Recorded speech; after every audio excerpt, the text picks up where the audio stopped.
Hi, my name is Travis from Kaiser, and I'm going to present this paper from the ASHRAE SSPC 170 Natural Ventilation Task Group on natural ventilation in healthcare facilities.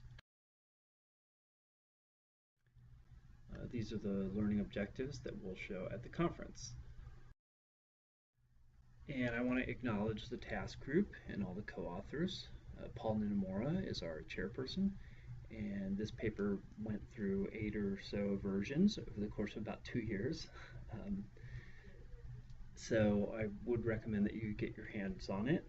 If you're a healthcare design engineer, it's really something I advise you to have in your quiver, as it were. So here's the outline, and I know you're not supposed to put your conclusions at the front of the slide deck, but I'm going to go ahead and cheat and put them in the beginning. So the Natural Ventilation Task Group was a special work group tasked to provide recommendations to ASHRAE SSPC 170. This position paper that's being published in the middle of July of 2017 is the first recommendation to the main committee on the topic. The main committee hasn't yet officially reviewed or endorsed the positions. The current version of 170 only precludes natural ventilation. It only permits mechanical ventilation in healthcare facilities. And so the work group suggests that natural ventilation should be allowed in most healthcare spaces except for the list right there, which we will get into. Natural or mixed mode ventilation designs may offer benefits. Some of the likely benefits are energy reduction and enhanced occupant satisfaction. There are some other benefits that may be less likely. When you're considering natural ventilation in healthcare, designers have to fully address fundamental challenges like space appropriateness, climate appropriateness, acoustics, security, and outdoor air quality. Projects implementing natural ventilation should anticipate commissioning challenges.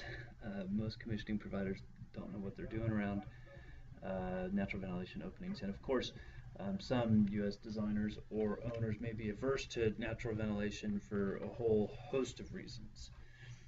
So we're recommending that it should be allowed. And one response, very likely from designers, is, that'll never work in my part of the country, and so don't do it.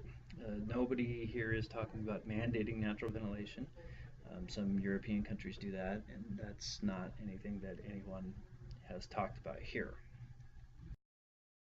If you're not into ASHRAE work, let me clear up the acronym soup. SSPC 170 is Special Standing Project Committee 170. They're the committee that's responsible for publishing and maintaining Standard 170 ventilation for healthcare facilities.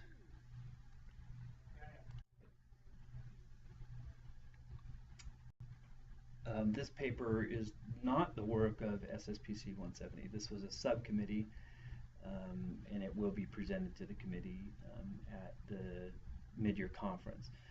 But in putting this thing together, it did become a pretty good document showing the pros and cons of different aspects of natural ventilation. So we wanted to publish it out, make it available to society.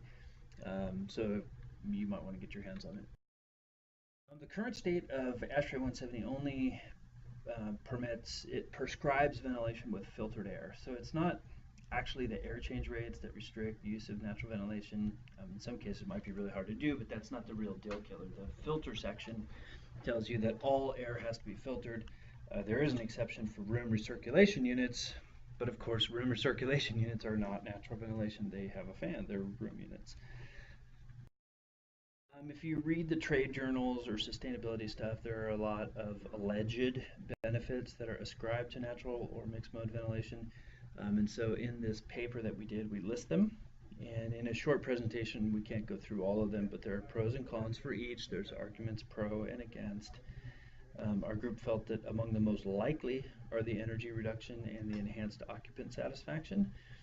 I'm going to show a slide on resiliency in a second here, but I'll also mention the microbiome stuff. There's a TED Talk out there that's a couple years old, and the speaker is Dr. Jessica Green, who's a really cool lady, and the title of the TED Talk is "Are We Filtering the Wrong Microbes?", where she relates healthy bacteria in outdoor air to the healthy bacteria in our stomachs, which is to say not all bacteria is bad, some of it's quite good. Air filters don't really care, they just filter out everything. So that's an interesting idea. We had a little bit of discussion about that.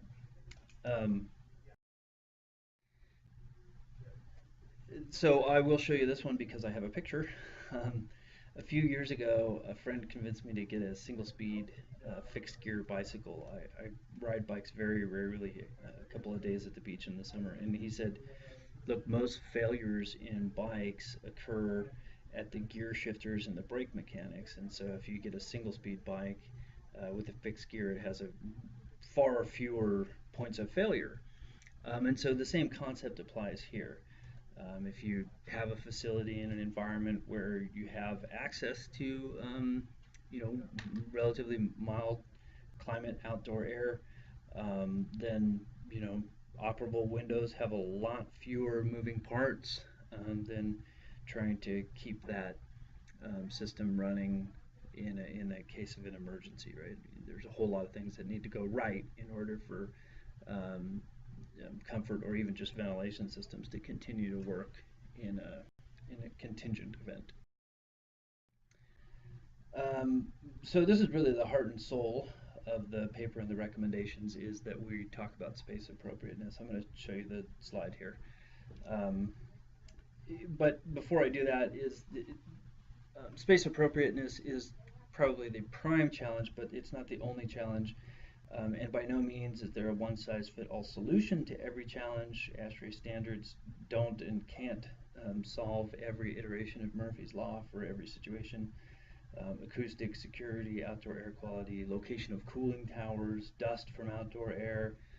There's a whole list of things that need to be considered. But space appropriateness. And this is really the heart and soul of the recommendations.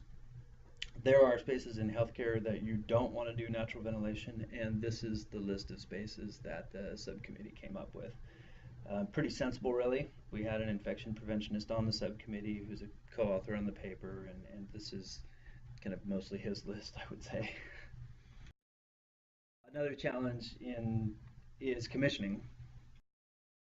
And I kind of like this picture. We presented this work at an earlier conference in a seminar for discussion and showed this picture. It's interesting to talk to the UK guys, because in Europe, their air balance and commissioning trades have always done natural ventilation, and so for them it's not a big deal. They know how to commission systems and get them up and running and working. But in the US, your average air balance guy from AABC or NEBS is not going to have a lot of experience with it. Nothing against the air balance guys, that's just not what we do a lot of here in the States. Here's a list of design tools and guides that we uncovered over the course of the 2 years of the task group. Some of these are general guides on natural ventilation, those top ones there. The bottom ones are actually specific to healthcare. They're non-domestic, of course, but the WHO, the German standard are both available in English. The UK standard is available in English if you believe that British people speak English. But they're all very good resources. And so just to reiterate the conclusions of the task group, this was a special work group to provide recommendations to the main committee. The position paper is the first recommendation to the committee. The committee has not officially reviewed it yet. Currently, we only permit mechanical ventilation, and this work group does suggest that natural ventilation should be allowed in a lot of healthcare spaces, except for a key list of specific spaces that we would recommend exclusion. Natural or mixed mode ventilation designs can offer benefits, energy savings, or enhanced occupant satisfaction are among the most likely. And then, of course, there's a whole lot of appropriateness design that designers will need to follow. Space appropriateness, climate appropriateness, acoustic, security, outdoor air quality, and of course, commissioning challenges and owner perception challenges. So this is the paper. It should be in ASHRAE transactions within, after about July, I think, of 2017, you'd be able to reference this through your normal engineering sources. That's the presentation.